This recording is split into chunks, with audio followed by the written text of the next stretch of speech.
Hello साथीहरु, आज चाहिँ म कलेजबाट कम्प्युटर क्लासतिर जाँदैछु। अब फेरि केही नखाई जाने कुरा पनि हुँदैन। मैले चाहिँ फेरि क्यान्टिनमा गएर थुक्पा र फ्राई राइस मगाएर दबाउन थालिहाले। आज चाहिँ थुक्पा र फ्राई राइस अलि चिसो थियो, त्यही पनि मिठो थियो। खाजा साजा खाएर पारदिन्छ कम्प्युटर क्लासतिर लाग्यो फटाफट। आज चाहिँ हाम्रो कम्प्युटर क्लासको दोस्रो दिन हो अनि साथी र म चाहिँ गफ गर्दै गयौँ कम्प्युटर क्लासतिर। कम्प्युटर क्लास नपुग्दै म्याम पनि आइपुग्नु भयो अनि हामीलाई किबोर्डको बारेमा पढाउँदै हुनुहुन्थ्यो। मेरो चाहिँ दिउँसो सुत्ने बानी भएकोले होला कम्प्युटर क्लासमै झुपु निन्द्रा लागिरहेको थियो। जसो तसो पढेर बाहिर निस्केको त अरू स्टुडेन्ट आएर नि पढ्न थालेछ अनि हामी चाहिँ उनीहरूलाई हेर्दै घरतिर फर्कियौँ। हाम्रो चाहिँ 11 बजेदेखि 1 बजेसम्म पढाइ हुन्छ। म चाहिँ भने भोकले सकिन आँटेको थिएँ। घरमा गएर सुँगुरको मासुसँग खाना दबाइदिए। मलाई चाहिँ सुँगुरको मासु यति धेरै लभली लाग्छ कि साथीहरू, सुँगुरको मासुको भातै तिउनले नि खाइदिन्छु। खानासाना खाएर म चाहिँ अब सुँगुरको लागि नरुवा काट्नतिर बाटो लागे। आज चाहिँ घाम मस्त लागिरहेको थियो। सुँगुरहरू भने पनि सुतिरहेको रहेछ।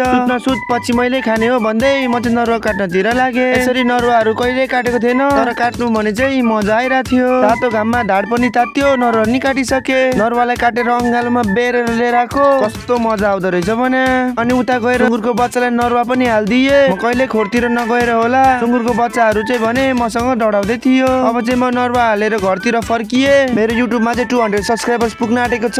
युट्युबमा गएर माया देखाइदिनु होला। आजको लागि यति नै, बाई बाई।